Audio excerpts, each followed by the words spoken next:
Hello friends, question number 11 दिया हुआ है। बताइए कि निम्नलिखित कथन सत्य हैं या असत्य है। कारण सहित अपने उत्तर की पुष्टि कीजिए। यहाँ पे पहला क्वेश्चन दिया हुआ है, tan a का मान सदैव 1 से कम होता है।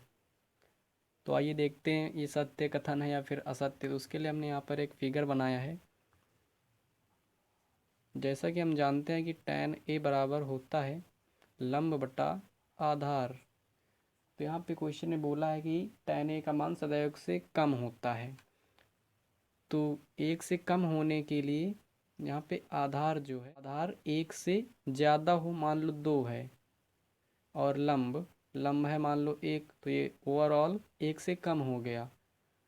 अगर यहीं पे अगर हम लंब को ज़्यादा कर दें, मान लो लंब है 1.5 और आधार है मान लो 1, यानी कि आधार कम हो गया और लंब ज़्यादा, तो इस केस में इसकी ओवरऑल वैल्यू 1 से ज़्यादा होगी।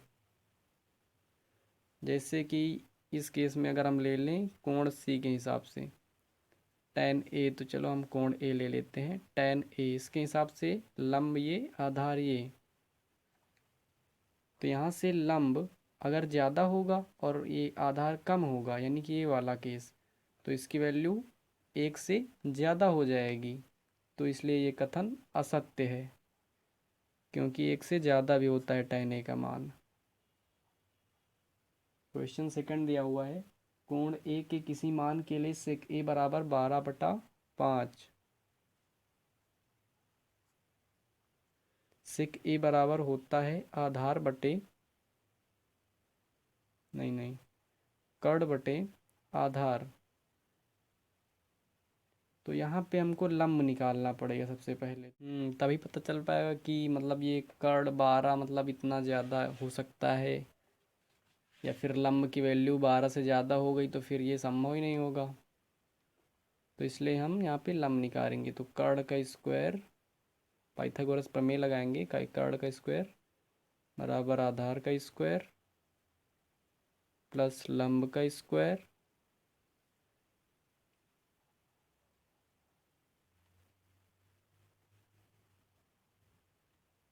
लंब हमें निकालना है।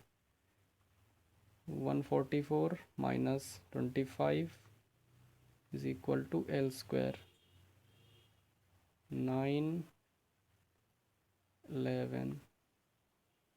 तो यहाँ से लंब बराबर आ गया √119। तो इसके आसपास कोई वैल्यू ले लेते हैं, मान लो 121 ले लिया, क्योंकि 119 का डायरेक्ट वर्गमूल नहीं निकलेगा, पॉइंट में आएगा।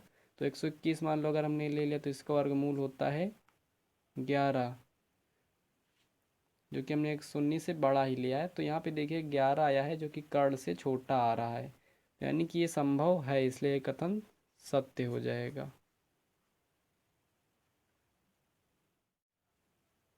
थर्ड क्वेश्चन है, कॉस ए कोण ए के कोसेकेंट के लिए प्रयुक्त एक संक्षिप्त रूप है।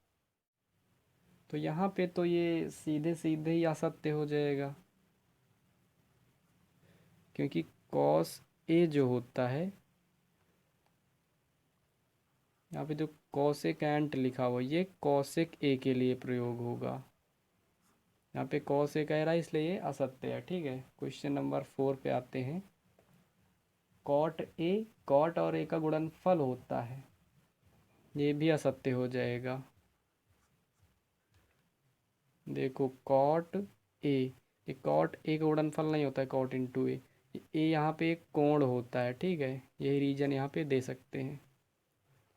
क्वेश्चन नंबर 5 पे आते हैं। किसी भी कोण थीटा के लिए साइन थीटा बराबर 4/3। क्या ऐसा पॉसिबल है, ये हमको देखना है यहाँ पे। तो ये पॉसिबल नहीं है, ये असत्य हो जाएगा।